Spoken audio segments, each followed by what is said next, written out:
So we have a special edition of Answer the Question this week. Normally I will throw a series of provocative and hard-hitting questions at Dominique Foxworth, but because of the magnitude both of this game and I think of this question, we're going to limit it to just one. Ooh. And RC is here to go along with it. Cool. Cowboys-Eagles play a monster game on Sunday night.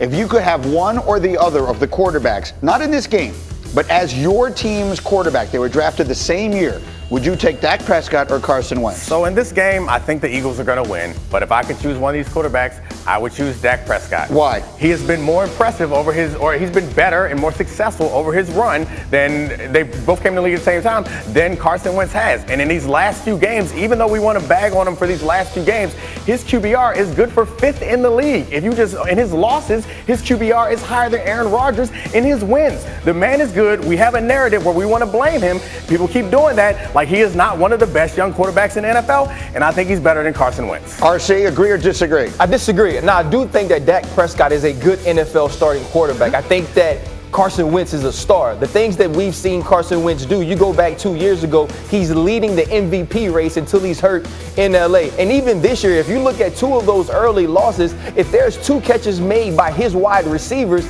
those are wins. And now we're looking at this team in a different light. You go back to last week against the Minnesota Vikings. This is the team that couldn't stop a nosebleed, getting bombed on over the top. And Carson Wentz kept this game close with his talent, with his will, and with his playmaking. I believe that right now, Dak Prescott is on a better team, but Carson Wentz is the better quarterback. And going forward in the future, one of those guys will be known as, you know what, he won some games managing football games. The other guys is going to be, he is the reason. Nick, why are you doing that? Dak Prescott is on a better team? I think Dak Prescott's team has more stars, but I think we all would agree that Carson Wentz's team is more well-rounded. And one of the criticisms of Dak Prescott is always like he uses all this support to set him up. Right now he's playing without both of his starting tackles, without both of his receivers. And Carson Wentz, his team won the Super Bowl without him. So talk about a team that is getting a player that's getting supported. Yes, okay. Listen, that's 2 years ago. That's not how it works, right? We don't get to go back there. It's a fact. No, it's a fact, but it doesn't have anything to do with this team right now. The team that was supposed to have Deshaun Jackson outside, the team that was supposed to have a healthy Alshon Jeffrey.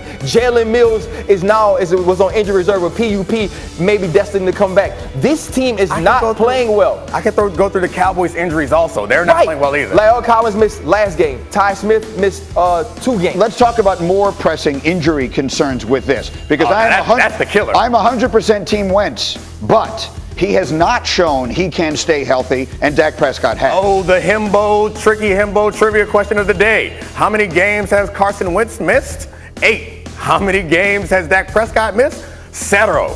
So, I mean, why did you say it that way? Why did you say that so that people couldn't? You were saying the word 0. Yeah, but you made it sound like it might have been 7, which confused everyone. I was giving it a little flavor. You didn't like my flavor? No flavor. Greeny, let me tell you why you're mad, Greeny. Because what you knew coming into this conversation is that Dominique was wrong. Right. And you knew that everything he said in support of Dak was still wrong as compared to Carson Wentz. So what did you do? You threw him a lifeline because it was the only thing that you can lean on if you are a logical, rational fan of football.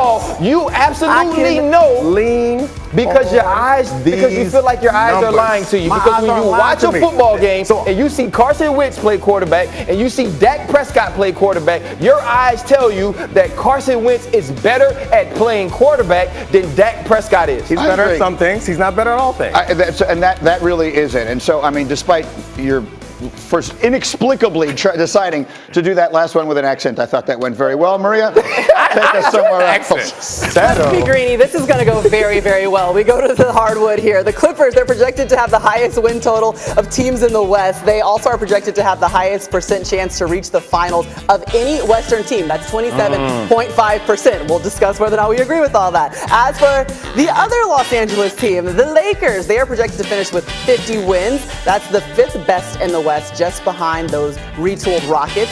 As for the under-the-radar teams, Utah with their new additions, Denver also with the all-star Nikola Jokic, and they're projected to have the 2nd most wins in the West at 52. So, shall we run the floor in the Wild Wild West, Jalen and Jay Will? Let's get it. All right, Jalen, let's start with you. How important will home court advantage be in the West? It's going to be extremely important. And unlike the numbers that was just up on the screen, Don't bet on the Clippers to have the best record in the West. Facts. I got 2 words for you: load management. There's going to be a lot of that taking place as Paul George recovers from his shoulder surgery earlier in the year. Denver has the best chance to has the best record because they come at you in waves. 10 players that have played over 1,000 minutes last year. All right. That's how they play. Well, you guys kind of brought up the concerns. Then how do you deal with what might be the injury that's going to harp with Paul George, could lead into the season, and Kawhi making sure that he's not playing too many games? How do you handle it? You bring Kawhi into the fold when it fits. Kawhi will dictate that. Last year he played 60 games.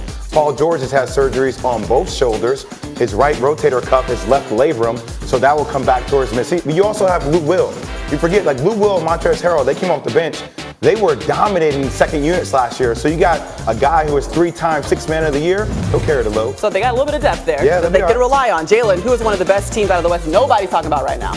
Well, there's a couple, Maria. Jay just mentioned the Denver Nuggets, and rightfully so. I think people are sleeping on the Utah Jazz. They're going to be one of those teams that's up for possibly having the best regular season record. But you can't sleep again on the Denver Nuggets. Like Jay said, they just have To the West a little bit and how you think it's going to shake out, because I think that you had picked the Lakers essentially to win the entire title. You are going with the 76ers, so you're not a part of this conversation. How do the Lakers handle, I mean, they have a lot of changes too and not a lot of depth and maybe an injury away from having issues down the stretch. When the playoffs come, you rely on your stars. The Lakers have 2 of the top 5 players in the game that are compatible with one another. LeBron James, Anthony Davis, hot pick and roll. You decide to switch it. AD can pop and make the jump shot. He can post up smaller guards. Of course, each team has weaknesses. Who's going to be the finisher at the point guard spot? When Rajon Rondo has the ball, that means LeBron James does not have the ball. That's not a formula for success. I think it'll be Danny Green. I think it'll be Avery Bradley guarding the other team's point guards. But I feel like in a playoff series, the Los Angeles Lakers have what it takes to possibly win it all. We talk a lot about the projections of the regular season, but as J. Rose said, load management, Paul George coming back, it's not about where you are in the regular season, it's about where you are fully healthy during the playoffs when that time comes around. I'm still rocking with the Clippers. I just think from top to bottom, soup to nuts, they are one of the best defensive teams in the league. Now we'll get a chance to see Kawhi go against LeBron. I mean, that's going to be the battle right there. And if Kawhi feels like he is healthy at that stage, because I think LeBron is going to have an MVP caliber type season this season. Yeah, they have 2 of the best defenders for sure in Paul George and Kawhi. You kind of talked about which teams are set for the regular season. Who is best able to have a successful regular season? Like who could walk away with the win but not necessarily win the entire shit? So on paper, I would say the Lakers and the Clippers should be the Western Conference final.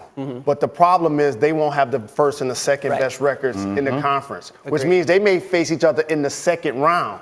The teams that you're talking about, Utah is going to be in the conversation, adding Mike Conley at the point guard spot.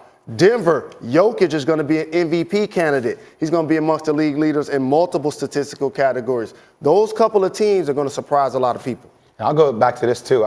Look, with the playoffs, I know that we do East versus West. I just wish we would finally do the right thing. 116. Just 1 through 16. Top through 16, especially with how loaded the West is. There's some teams that are going to make the playoffs in the East where you're like, look, I get it that y'all made the playoffs, but y'all don't need to be in that conversation. Well, to take it a step further, the All-Star game as well. Should take the 24 best players of either conference, not just 12 and 12 from either conference. Facts. Because there's some people in the Eastern Conference that made the All-Star team last year that definitely wouldn't make it in the West. Well, until we get there, we still got to break it up to the East and the Wild Wild West. We'll be doing that all season. And our coverage NBA Countdown starting at 7 p.m. Eastern, right here in the Seaport Studios. As we roll right into a doubleheader, we've got the Hawks taking on the Knicks. Adrian Wojnarowski is going to join us in studio alongside Richard Jefferson. We're going to have a good time and get you set for the final preseason games. 7? Yeah, 7 o'clock. Right. You got it. It's up there again. Countdown at 7 Eastern. What time we come on? We'll look at the Warriors and the Lakers. I don't know that we'll see LeBron or AD at all, but we're going to be here and enjoy every single minute of it.